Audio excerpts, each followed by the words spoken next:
In September 1812, Mikhail Kutuzov allowed Moscow to fall. Not after a collapse.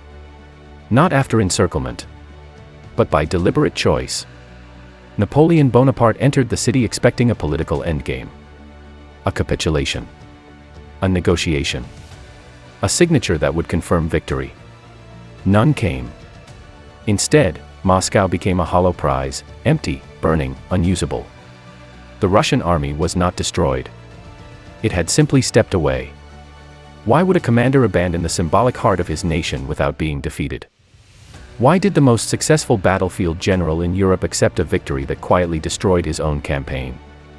And why did this decision look like cowardice in the moment, yet define the outcome of the war? Because this was not a retreat meant to survive defeat. It was a strategy designed to make victory impossible. In this episode, we will dismantle the logic behind Russia's most controversial decision of 1812. And why it worked only because it should never have worked at all. This is not a story about winter. It is not a story about fire. And it is not a story about geography acting on its own. The real question of 1812 is far more uncomfortable. How does a state win a war by refusing to defend its most important city? Kutuzov's decision shattered the dominant strategic assumptions of his era. Wars were supposed to end when capitals fell. Campaigns were supposed to culminate in decisive battles. Commanders were judged by what they held, not by what they abandoned. Russia rejected all of that. Instead of fighting for territory, Kutuzov fought for time. Instead of preserving symbols, he preserved the army. Instead of proving strength immediately, he accepted the appearance of weakness. This was not an obvious solution. It was a gamble built on fragile assumptions. That Napoleon would not stop. That French logistics would not adapt. That Russian society would endure humiliation without fracturing. If any of those assumptions failed, the strategy collapsed. So this episode is not about whether the decision was bold. It is about whether it was rational. And to understand that, we first need to see the battlefield not as a map, but as a system already pushing both sides toward disaster.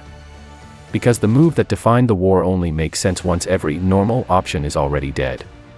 By the time Moscow became a question, the war had already escaped control. Napoleon's army was still intact. Its reputation was untouched. But its operational rhythm, speed, concentration, decisive engagement, was under strain. Russia faced a different crisis. Every kilometer retreated damaged morale. Every abandoned town weakened political legitimacy. Every delay sharpened internal pressure to finally stand and fight.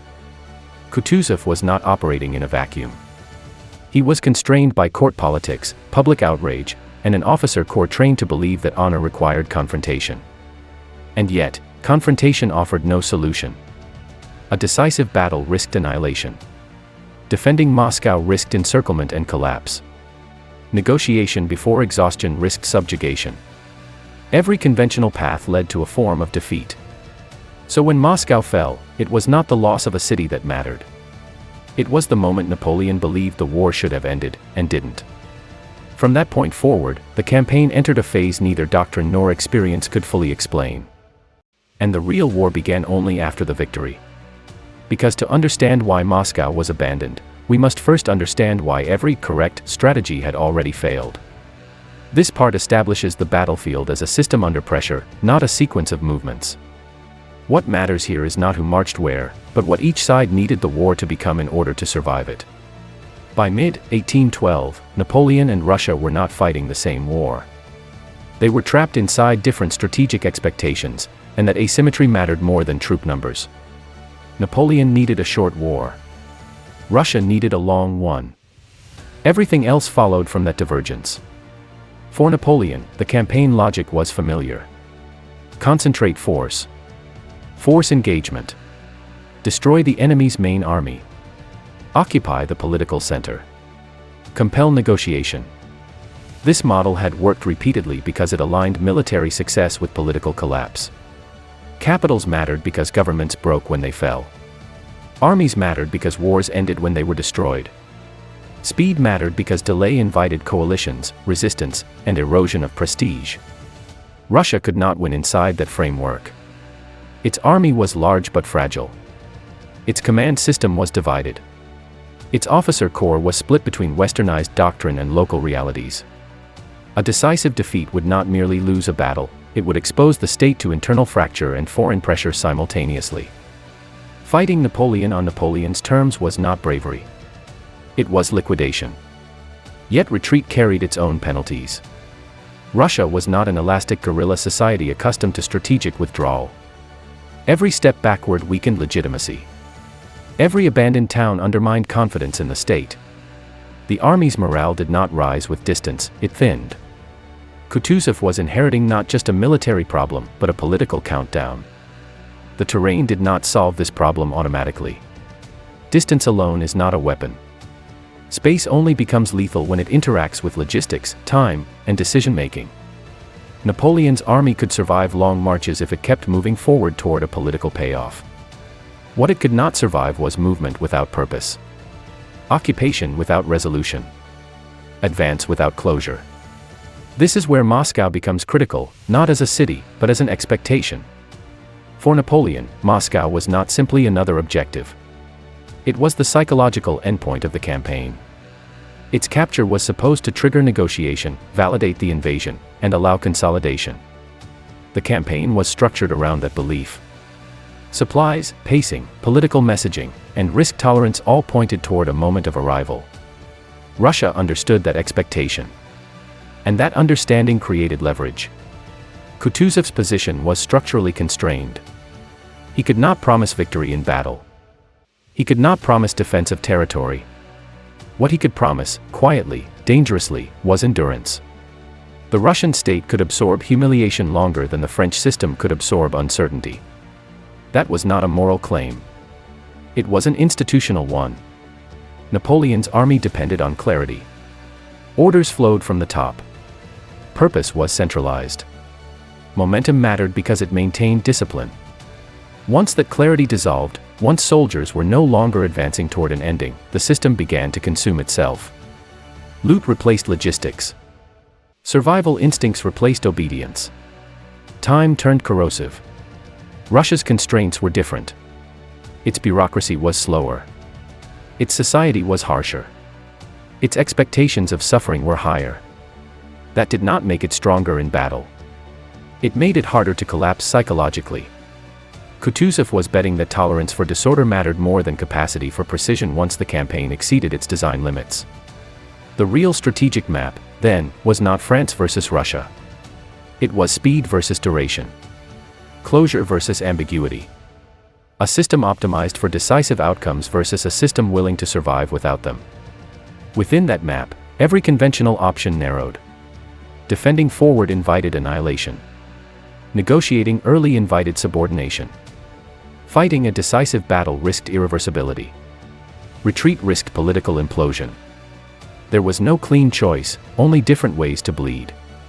Napoleon misread this tension because he assumed Russia was playing the same game. He believed delay was weakness, retreat was fear, and occupation would force compliance. Those assumptions had been validated repeatedly across Europe.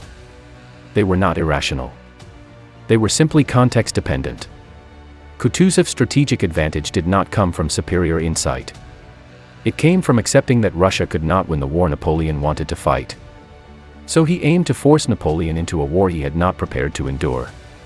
The battlefield, then, was already tilted before Moscow was even discussed.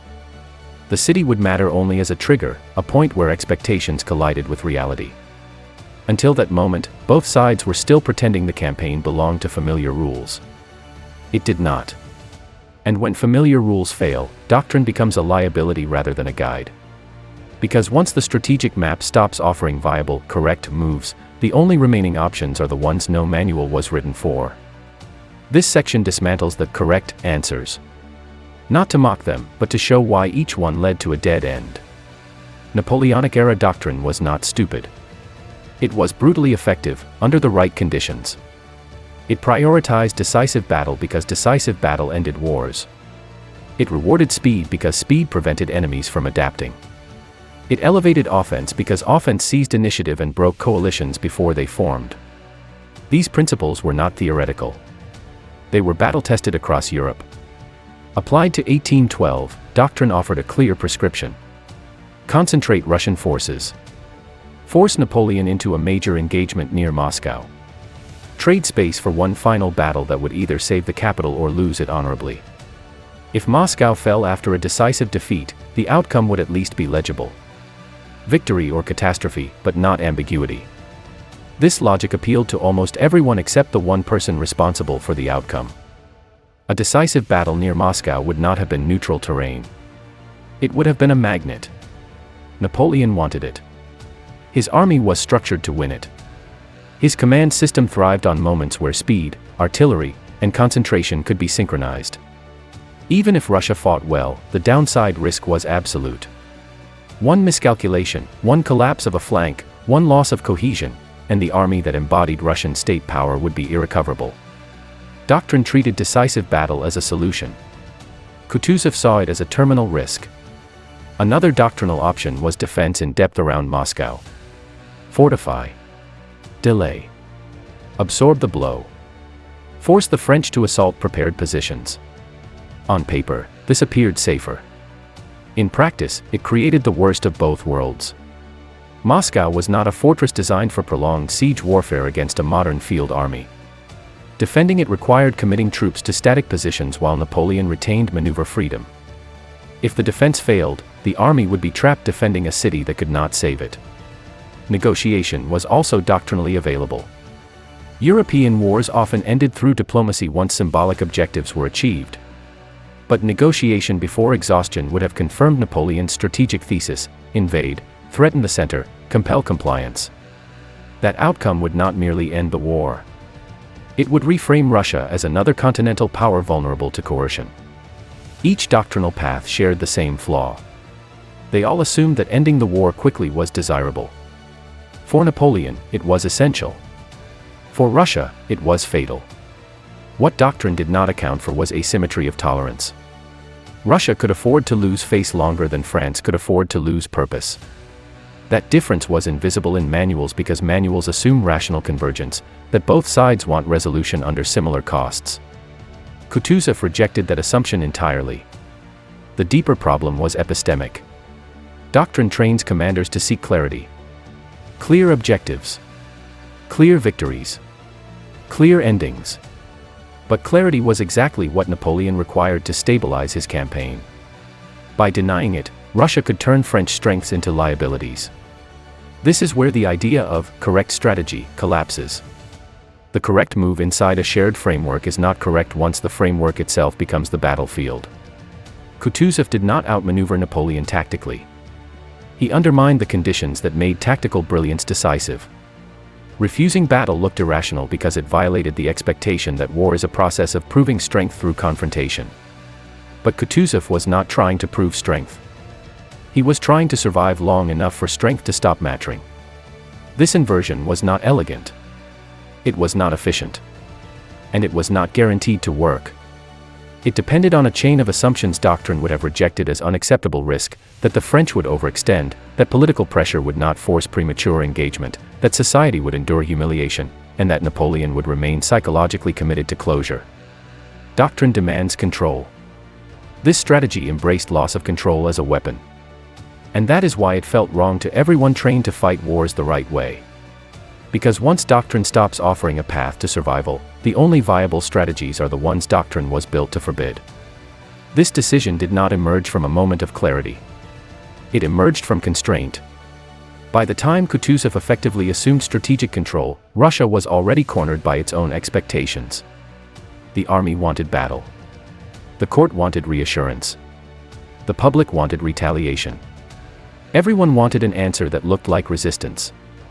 What no one wanted was a plan that required visible humiliation before producing results. Kutuzov understood something uncomfortable. He did not need consensus to win the war. He needed endurance long enough for disagreement to exhaust itself. The proposal was never framed as, abandon Moscow. That would have been politically suicidal. Instead, it took the shape of a sequence of non-decisions. Delay here. Withdraw there. Preserve cohesion. Avoid encirclement. Each step appeared temporary. None announced the destination. That ambiguity was intentional. A clear declaration would have unified opposition. Incremental movement kept resistance fragmented. Inside the command structure, opposition was constant. Senior officers argued that morale would collapse without a stand. Political figures warned that losing Moscow would shatter legitimacy. Others insisted that Napoleon's supply lines were already strained and that one decisive blow could end the campaign. These were not foolish objections.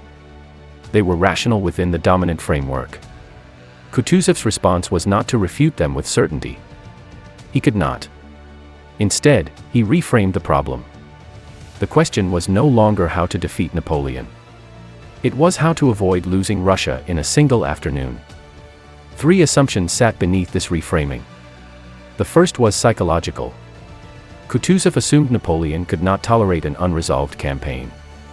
His career had been built on decisive endings. Prolongation without closure was not merely inconvenient, it threatened his authority, his narrative, and his control over a multinational army held together by momentum and reward. The second assumption was logistical. The French system could function brilliantly while moving forward with purpose. It degraded rapidly when forced to occupy without resolution. Supply, discipline, and morale were synchronized with advance. Stagnation would desynchronize them. The third assumption was social. Russia, unlike France's recent conquests, could absorb disorder without immediate collapse. Its administrative inefficiencies, often treated as weaknesses, became buffers. Delay would hurt, but not break, the state before it broke the invader. These assumptions were not certainties. They were probabilities. Kutuzov was not designing a perfect plan. He was choosing the risk profile that allowed failure without annihilation. What made the strategy truly unorthodox was not retreat itself. Retreats were common. It was the refusal to signal intention.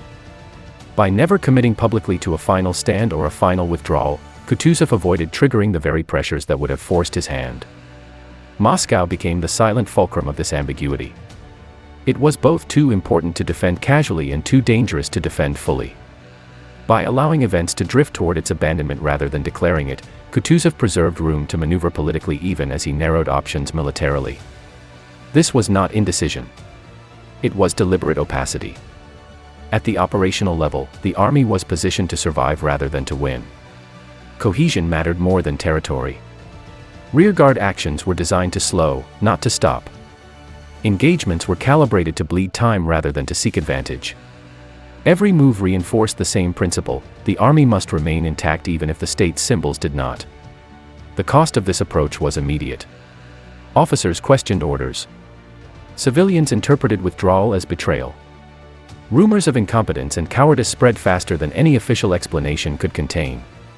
Kutuzov accepted this erosion because he understood a paradox doctrine does not teach: credibility regained later is cheaper than an army rebuilt from nothing. There was no moment where the decision was finalized. No dramatic council vote. No written doctrine. The strategy hardened only as alternatives collapsed. When Moscow became untenable, abandonment was no longer radical. It was the only option consistent with preserving the underlying logic. What Kutuzov was constructing was not a plan to win, but a structure that made losing survivable. That distinction mattered. It allowed him to absorb shock without collapse and to let the opponent carry the burden of expectation. The unorthodox nature of the decision lay in this inversion. Victory was postponed. Reputation was sacrificed. Control was loosened. The strategy accepted weakness in order to weaponize the opponent's need for strength. If Napoleon had paused, if he had consolidated, if he had reframed his own objectives, the entire structure would have failed. Kutuzov knew this. That knowledge did not deter him. It clarified the stakes. This was not a strategy designed to dominate an enemy. It was designed to trap an enemy inside his own assumptions. And once Moscow fell without ending the war, those assumptions began to crack. Because the moment a capital ceased to function as a conclusion, the entire logic of the campaign had to be rewritten, by the side least prepared to do so. This section is where abstraction meets friction. A strategy that survives on paper begins to decay the moment it touches reality. Kutuzov's concept was simple in logic and brutal in execution: remain intact, deny closure, stretch time. But simplicity did not mean ease. Every kilometer of withdrawal multiplied risk. Every day without battle tested discipline. Every logistical decision carried consequences that could not be reversed. Execution began with restraint. The Russian army did not retreat in panic. It retreated in segments, preserving formation, keeping lines of command intact, and maintaining the ability to turn and strike if necessary. Rear guards were not designed to win engagements. They were designed to control tempo. Small clashes, brief resistance, then disengagement. Enough contact to slow pursuit. Never enough to invite decisive engagement. This demanded extraordinary command discipline. Retreat is psychologically corrosive. Soldiers interpret it as loss even when ordered. Officers struggle to maintain authority when the mission is defined by what is not done. Kutuzov's staff focused relentlessly on cohesion, march order, rest cycles, food distribution, not because these win battles, but because without them, the army dissolves before the enemy is weakened. Logistics became the silent axis of the strategy. Russia's withdrawal stripped the land in front of the French advance. Supplies were moved or destroyed. Infrastructure was denied. But this was not a clean process. It required coordination with local authorities, compliance from civilians, and acceptance of immediate suffering for deferred effect. Every decision to deny resources to the enemy also denied them to the population. This was one of the strategy's most fragile points. If the population resisted scorched earth measures, the plan unraveled. If administrators failed to execute, French forces could stabilize. If destruction outpaced control, chaos would feed resentment against the state itself. Kutuzov was not merely managing an army. He was managing a controlled collapse. Meanwhile, the French system reacted as designed, initially. Advance continued. Moscow was taken. Victory was declared. But the mechanics of occupation exposed structural weakness. The army was built to move, not to wait. Its supply system assumed forward momentum. Its discipline assumed reward through conquest. Stagnation created gaps. Loot replaced rations. Individual survival instincts replaced centralized control. Here lies the core mechanical asymmetry. Russian execution emphasized maintenance. French execution required progress. One side needed the campaign to continue. The other needed it to end. Microfailures accumulated. Horses died faster than expected. Foraging degraded discipline. Units spread out in search of food, weakening command cohesion. None of these failures were catastrophic alone. Together, they slowed response time and eroded readiness. The longer the French remained without resolution, the less capable they became of decisive action. Kutuzov did not need to strike decisively. He needed to wait until decisive action became impossible. But the strategy nearly collapsed multiple times. One point of failure was internal pressure. As Moscow burned, demands for action intensified. Officers argued that the French were vulnerable. Politicians feared the appearance of paralysis. Any premature attack could have reversed roles, forcing Russia back into the decisive framework it was trying to escape. Another risk lay in miscalculation of French adaptation. If Napoleon had reorganized logistics, consolidated supply, and accepted a winter position, the pressure would have shifted back onto Russia. The strategy depended on French impatience as much as Russian endurance. A third risk was entropy. The Russian army was not immune to fatigue, disease, and morale loss. Delay cut both ways. If cohesion broke first on the Russian side, time would favor the invader. Execution demanded constant recalibration: how much pressure to apply, how much distance to concede, when to harass, when to disappear. This was not passive defense. It was active management of decay. Small engagements increased as the French weakened. These were not battles for victory. They were tests, probes to measure responsiveness, discipline, and command coherence.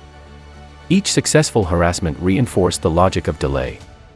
Each failure reminded Kutuzov how thin the margin remained. The most dangerous aspect of execution was that success remained invisible.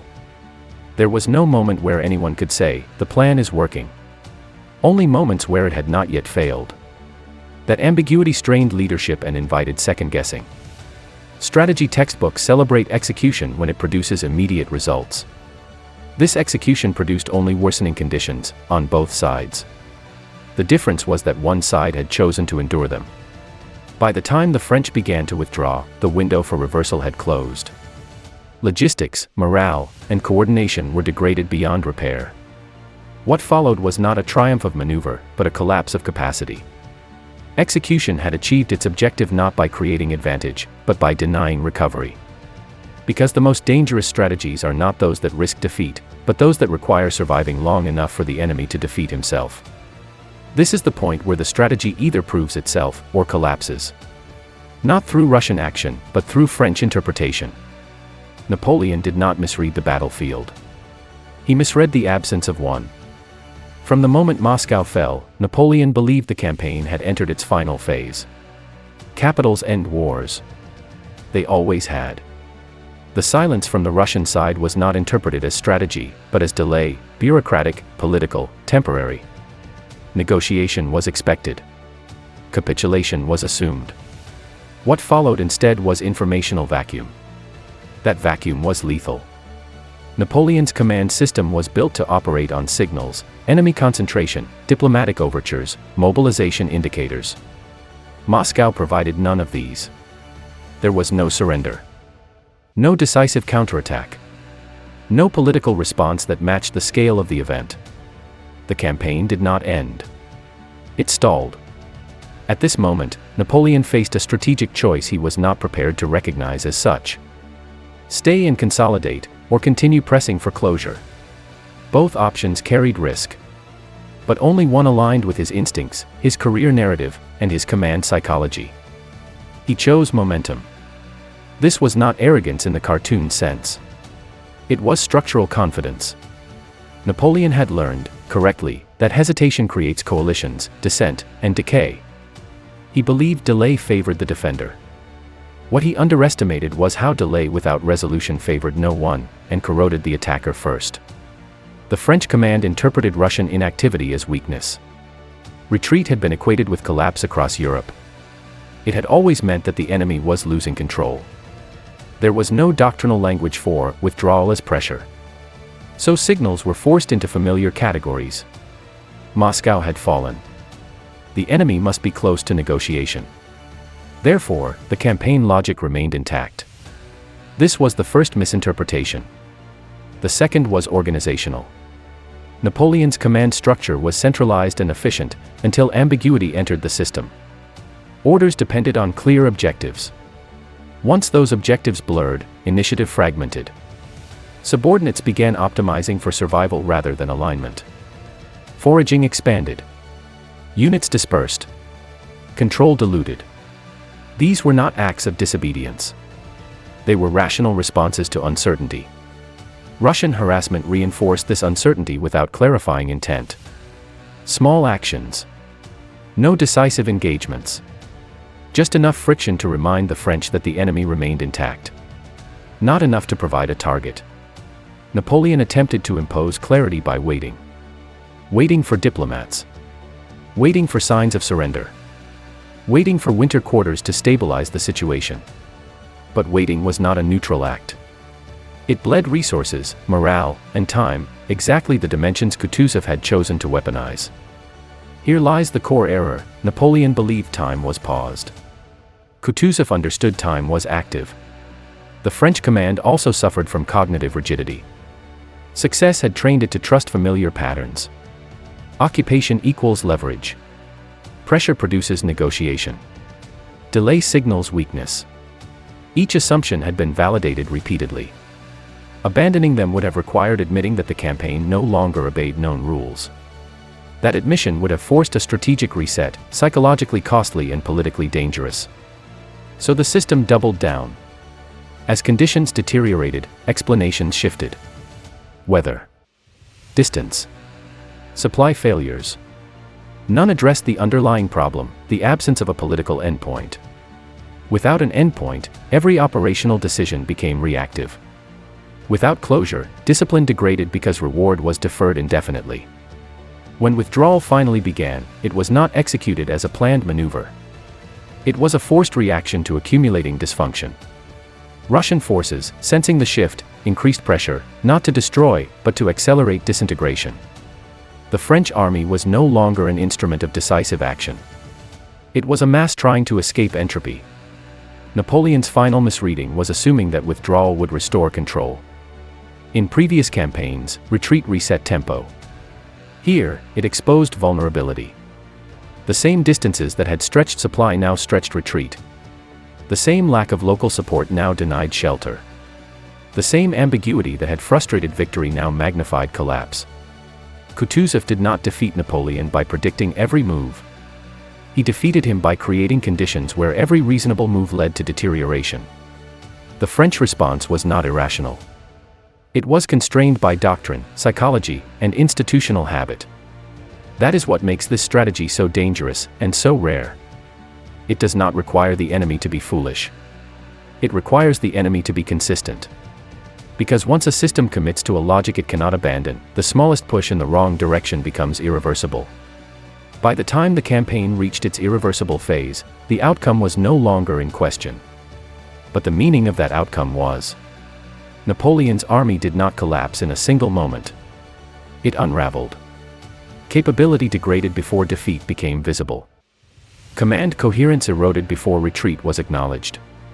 What followed was not a lost battle, but a lost capacity to wage war. The Grand Army exited Russia as something fundamentally different from what had entered it. From a narrow military perspective, the strategy worked. The invading force was neutralized. The Russian army remained intact. The political independence of the state was preserved. No decisive battle was required. No formal surrender was offered or accepted. The war ended without the ritual closure European doctrine expected. But strategy does not end at outcome. It must be judged by cost. The human cost was immense. Civilians paid first. Cities and towns emptied or burned. Food stores vanished. Displacement turned into hunger. The decision to deny resources to the enemy meant denying them to the population. This was not collateral damage at the margins. It was embedded in the strategy's logic. For the army, endurance extracted its own price. Retreat strained morale. Disease followed movement. Discipline required constant reinforcement without the psychological reward of visible success. Soldiers were asked to suffer without the reassurance that suffering would soon end. Many never saw the result their endurance made possible. Politically, the strategy created fractures that did not disappear with victory. Kutuzov survived criticism, but the state absorbed a lesson that was deeply unsettling: survival sometimes required abandoning symbols. That lesson was not universally accepted.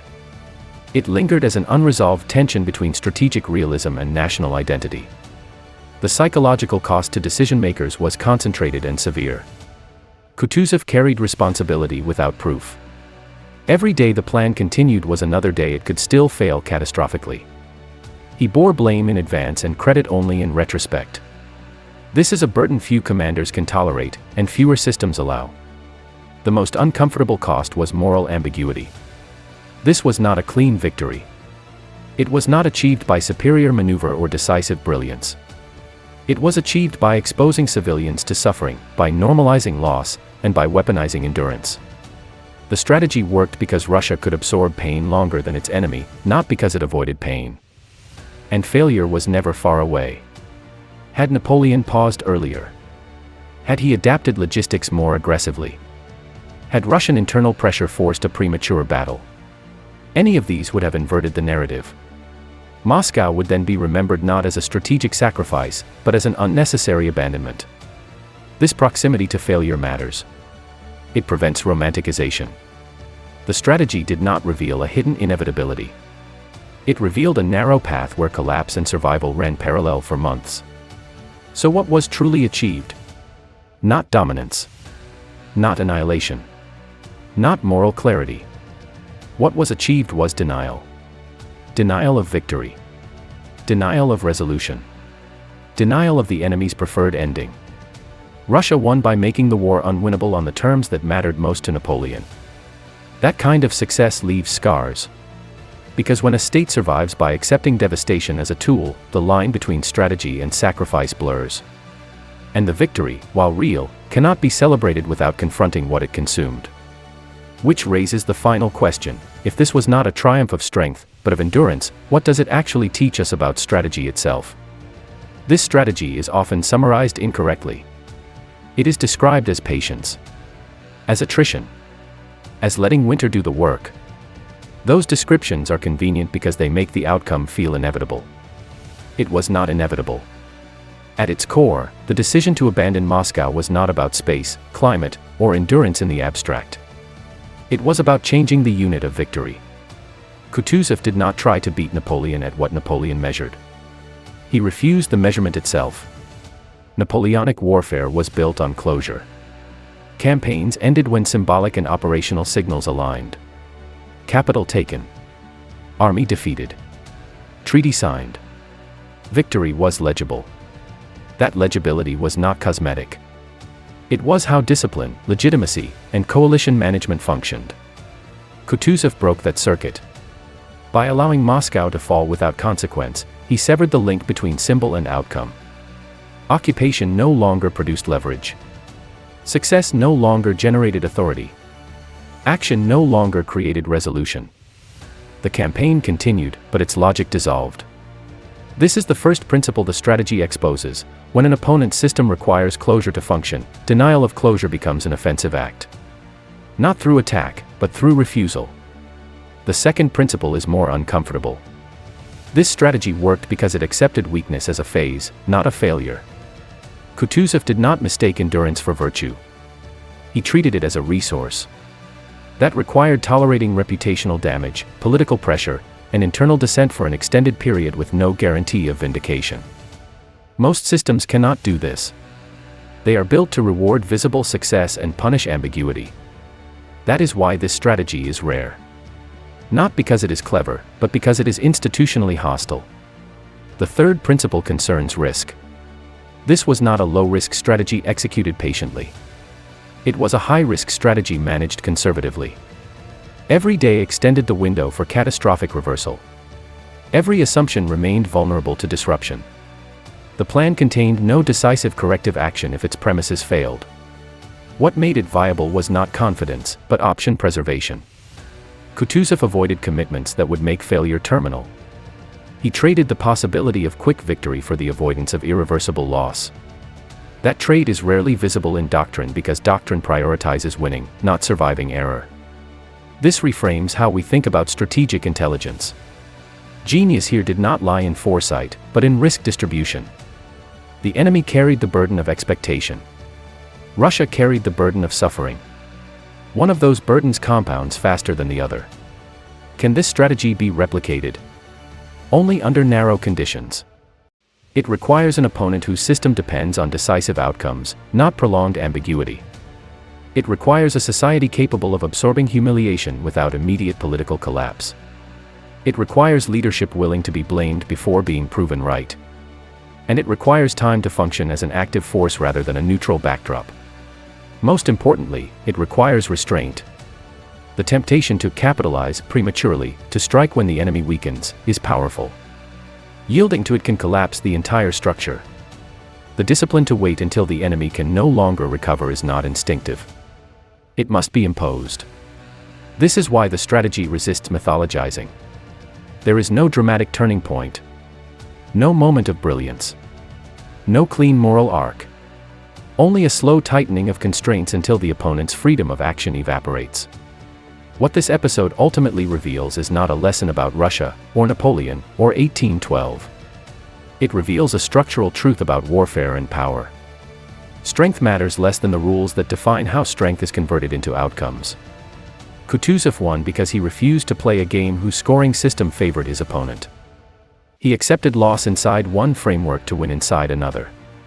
And he did so knowing that history might never agree on whether the decision was genius or desperation. That ambiguity is not a flaw of the strategy. It is the strategy. Moscow did not save Russia. And its loss did not doom it. The War of 1812 was decided not by conquest, but by misalignment, between what one side needed the war to become and what the other side forced it to be. Napoleon entered Russia seeking a conclusion. Kutuzov denied him one. Everything that followed was consequence. This was not a victory built on superiority. It was built on asymmetry. One system required speed, clarity, and reward. The other endured slowness, ambiguity, and punishment. When those systems collided, the one that could tolerate disorder longer prevailed. That does not make the strategy noble. It makes it effective. The cost was real. The suffering was not incidental.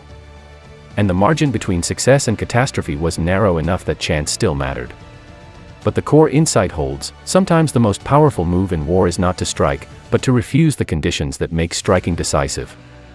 This episode belongs in a series about unorthodox campaigns, not because it defied doctrine, but because it exposed doctrine's limits.